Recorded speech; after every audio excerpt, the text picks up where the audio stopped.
Hi guys, and welcome back to the channel, and welcome to the Himalayas, where I'm going to take you on a journey to the roof of India. So sit back, relax, and come along for the ride.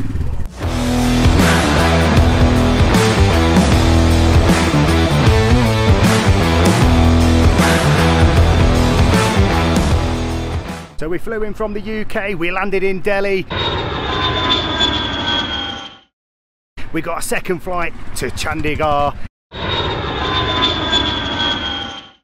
Now we're here in Kufri after a 7-hour taxi ride.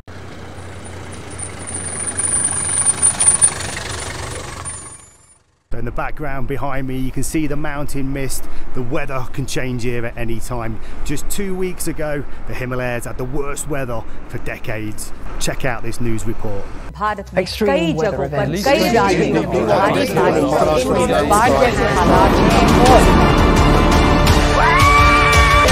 पूरा पहाड़ गिर गया है।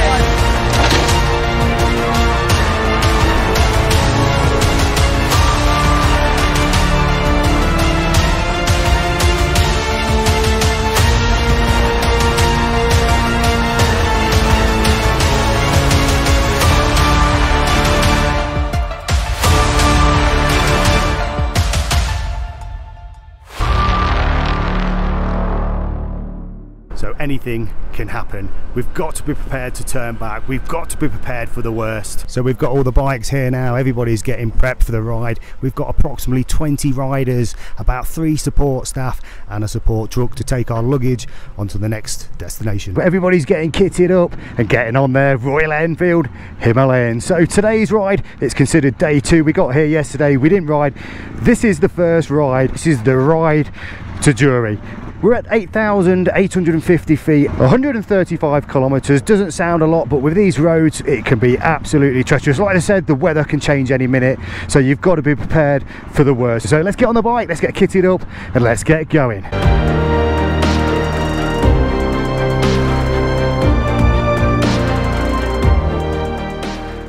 So I don't know if you can see the mist coming off the mountain. Like I said, that's just happened in the last 60 seconds. Everybody's getting geared up, everybody's getting ready. Right, so here we go. We've got Alex here and his wife who lead this trip called Nomadic Nights. Everybody's ready, everybody's testing the horns. That is one of the most important things on this bike. Okay, and we're off. So today is all about getting used to riding the bikes. I mean, you can see the conditions of the road as we leave the hotel. You know, huge potholes. These bikes do feel very alien when you first get on them. So all these bikes have been well prepared and well serviced. These are some of the most dangerous roads we'll ever experience in India. The traffic here, like the taxi ride here, was horrendous at times, and that's how they drive here, and you've got to learn to ride how they drive. So the one thing you have to do in India is make sure you get on that horn. You use it all the time in all situations. I mean, luckily for us, they kind of ride on the left, but that means nothing in India. I've got my buddy here today as well, Phil. I'm not sure that's going to work in India, but we'll find out. Doesn't sound a lot, 135 kilometers, but it is 4 to 5 hours. The weather can change very quickly, and you can find yourself having to sort of double back. I did get a little ride on one of these bikes, if you've been following my channel, at the ABR festival this year, and it was a little bit different to anything I know. So the bikes are Indian built, we're in the Himalayas, and we're riding the Royal Enfield Himalayan. So whereas the horn is used in a way of anger in the UK, here it's a lifesaver.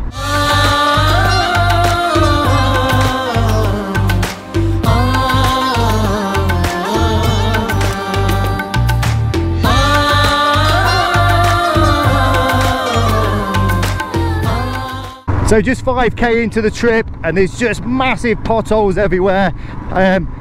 You've really got to stay sharp with your riding. Also remember, a lot of loose gravel, so you've got to kind of go easy on the brakes, keep your distance. There's a lot of lorries here and a lot of diesel spills as well, so again, keeping your eye out for things like that. The other thing you've got to stay sharp about on this trip, animals. Dogs are just everywhere. They will just literally cross out in front of you, and as well as the sacred cow, the holy cow, you do not want to be hitting one of them.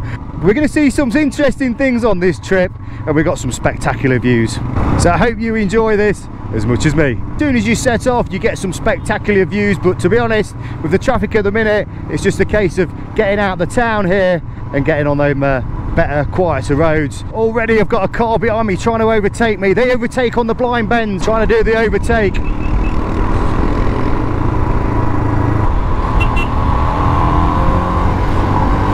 You just overtake on the blind corners and you just got to go for it. So we're just pulling in for the first fuel stop.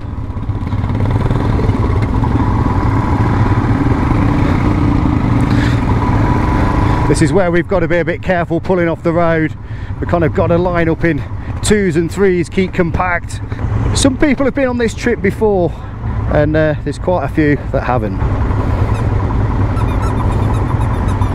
So we've just got everybody pulling in now. Just going to get the bikes fueled up.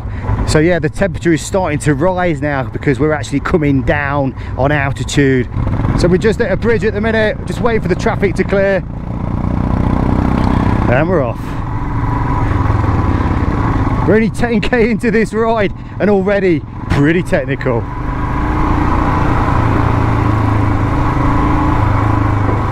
We've got to watch out for these lorries because they just don't like to stop. You can see with these big trucks, they don't take no prisoners. It's just absolute chaos. The traffic is backing up behind us now. There's people trying to cross, there's dogs everywhere, there's buses. This must be some kind of bus station, I think. There's people trying to sell sort of stuff in between the traffic jams. This is India. I mean, we've got to be careful. As bikers in India, we are bottom of the food chain. They are the poor man's choice of transport. So the team of Nomadic Knights have got the aluminous bibs on here, and here's one of them now. Look, this is what happens. They cover all the exits, so we can't get lost technically, although they have lost people over the years. The people that know me know I'm really bad at getting lost, and out here sometimes you can't get a phone signal. It's going to be like a case of, if you get lost, it's the old-fashioned map and find somebody that can point you in the right direction. You've really got to judge it right on these bikes, you know. They've not got a lot of power, so you know, when you go for the overtake, you've got to remember that. And already I can feel the temperature changing. Every now and then you get like a cool mist running through your jacket, which at the minute, my new Rucker Explorer R jacket has 16 vents, and they are great for that airflow. So I've literally got monkeys at the side of the road. We've got cows at the side of the road. There's a series of speed bumps as well, so it's worth keeping a bit of distance between the next vehicle because they come up rather quick. They're not really very well marked out, and you could quite easily bottom these bikes out. I mean, they had over 700 avalanches out here a couple of weeks ago, and we'll probably see a lot of the reminiscence of that. I would have done the overtake by now, but you've really got to kind of pick your line.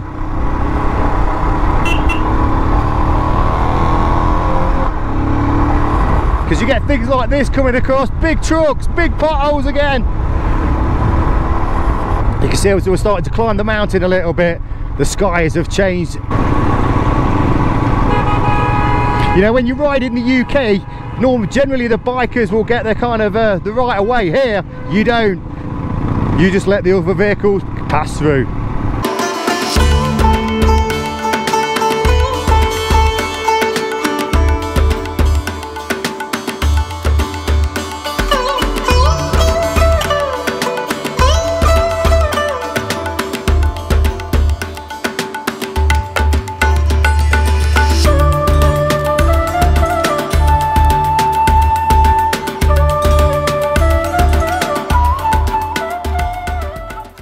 So you can see this massive rockfall here from the, this is what's kind of happened a couple of weeks ago with the weather being really bad. So it's nice when you get a stretch of road like this. It's gone a little bit cooler and we're getting on. All these roads are twisty, the mountain roads. Watch out for all the loose gravel. There's a lot of construction going off up in the Himalayas. Everywhere you look, there's all the landslides going in, there's machinery everywhere.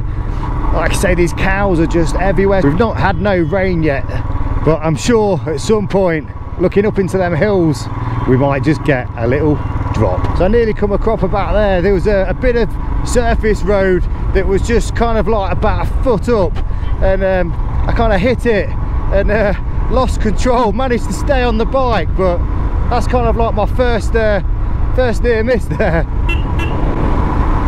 There's one of the riders back there just relieving himself of some fluid. I mean, this is the thing with this ride, you know, you've got probably 19 bikers and three staff there, all on bikes, and sometimes you don't even see them because you get so stuck behind all the traffic and you've got to do multiple lorry overtakes. But it is nice when you get on a section of road like this and you can just flow and enjoy the ride.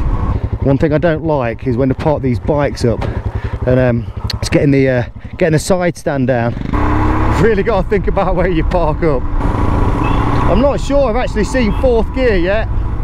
So we've just stopped for a cup of chai, which is Indian for tea, and I've got to say it does taste pretty good. We're going to get some snacks, just a short stop I think, and then we'll get back on this journey. Like I said, with the way these roads work, that you can't get up to much speed. The amount of cattle, the amount of traffic, the amount of potholes. Got myself a packet of crisps and the bag is so inflated. That's what you get for buying crisps at altitude. These little houses in the distance. The guys here are part of the support team that are part of Nomadic Nights. I was just looking at the support truck. So this takes all your luggage and all the heavy stuff. You just carry on your bike what you actually need in these panniers and the tank bag. So obviously you can see there's some construction going off here, which means we've got a gravel road, reduced the speed down. There's a river to the left of me which you can't quite see, but it's a fast flowing river. So just pulled over to have a look at this fast flowing river. That looks pretty magnificent from here. I think this flows from China. So we've got some water on the road now. Everybody's stopping to put their waterproofs on. I don't need to. Why? Because this is a triple layered Gore-Tex Pro laminated jacket and trousers, which is fully waterproof. Okay, we've got the police here. We've been told to stop. Not quite sure why. Well, I can say we're not going to miss you in that. See you coming. You look like my dad. Safety first. So yeah, the police officer at the front there is just pulling everybody over. I'm not quite sure why. Probably on camera it doesn't look that nice, but the humidity is quite high, isn't it? Yeah. I think the reason they stopped the traffic was because they saw Phil come in, and it was a danger to the other drivers.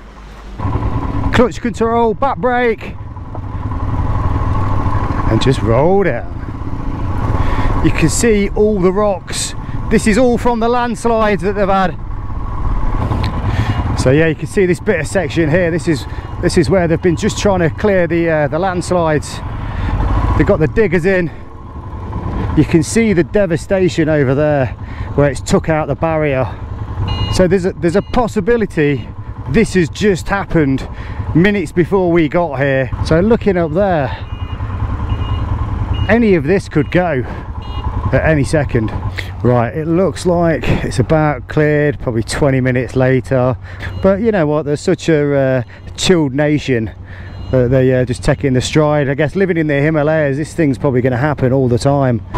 So we're getting close now to the digs. That's one of the team members just waved us on.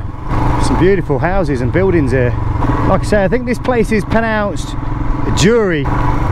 Sometimes how they're spelt and how they're pronounced, or that's the English way they said it was, so I'll go with that, the easier option. And I've got to say, the Royal Enfield bike has performed very, very well. I mean, look at that for a view in front. I don't know if you can see, it's gone quite dark now, but that looks pretty spectacular. What's we got now? We've got horses. This is where your motocross skills come in. Enduro riding.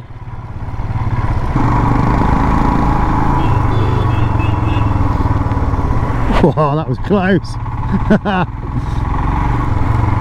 That was Phil's near miss of the day. I think everybody's had one. I think I've actually had two. Wow. A nice big deep wet puddle to end the day off.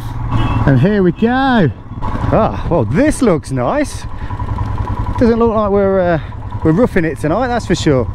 So after 5 hours on the bike and 135 kilometers, it was nice to get checked into this hotel behind me and go and get a nice shower, a bite to eat and a nice cold beer. The mechanics in the background there, they'll be working through the night to get these bikes ready and repaired for the next ride. Oh, you would not want to be going off there. I mean, look at these trees and everything that's been uprooted. I bet that water's ice cold.